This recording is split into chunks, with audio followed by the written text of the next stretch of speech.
only done, of the deals that we've done this year, only one or two have had a white paper and a deck. So we're really coming in potentially just the ideation stage. We've been held up on investments in the past because the company's not forming it. And we told someone we wanted to invest and the company was not forming. So the first thing is it's very, very early stage. The second thing is we only lead and we do it with high conviction, which is to say we're only backing one player in each category. And that's really important to us because we want to be all in, like building the company. What's up? What's up? And when we back one per category, we're along for that. Just testing the camera. After that, though, it's theses that drive a lot of what we do. And so for that, it means we're coming in and only looking at assets and companies in categories where we've really done the homework and we have a unique perspective. So we don't look at that many different categories at any given time.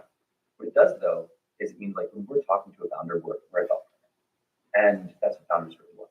They want someone that understands their product deeply, can be trusted, and then can help make some really material impacts on it over the course. And so right now there are a handful of theses we're running at. I can speak to two. One is something we call latent capital markets, which is kind of our spin on RWA. It's really just asset classes that cannot be served in the traditional financial system because the cost to serve it is just way too high. And there, we led around into a business called Skytrade and recently into a business called Uranium Digital. The former is tokenizing air rights, which is a multi-trillion-dollar asset class that really doesn't have liquidity or efficient markets. It's just so complicated to actually manage these, upload them, facilitate buyer-seller interactions. And then the second one being uranium. Uranium doesn't have an efficient spot price today. And so there's a uranium trust, but you can't physically settle. So there are all these complexities around how do you manage the audit trail for uranium? How do you physically settle it? How do you market? So this is the first big bucket that we've spent a lot of time in. The second, which is a more than crypto native bucket, would be ideas and businesses focused on novel distribution. So there we were the first check into Open Social, which is the largest social platform today. They're at about 500,000 daily active users. They grew past Barcaster in the course of a few months.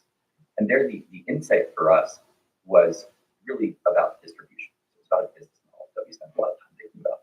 And the founders there, they built Chinese/APAC businesses. They understand how to get products into the hands of users, how to iterate pretty quickly. And we think that's going to dictate a lot of what makes crypto successful going forward. It's just distribution.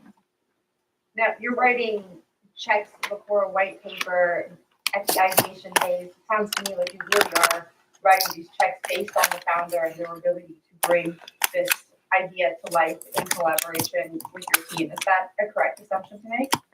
That's right. It's both founder and market driven. But founder really matters. And we really like founders that are not just technical, but also really have a sense for what does it take to turn this into a real business. We sometimes call that being commercial. It's really like they can take an idea to a real product at scale with users. Yeah, that makes a ton of sense. Now, you just unpacked a few different narratives that have come out of your research, and I know that you've built a little bit of a reputation on being able to predict what's going to happen in the next 6 to 12 months based on your research. If you were to pick one of those narratives as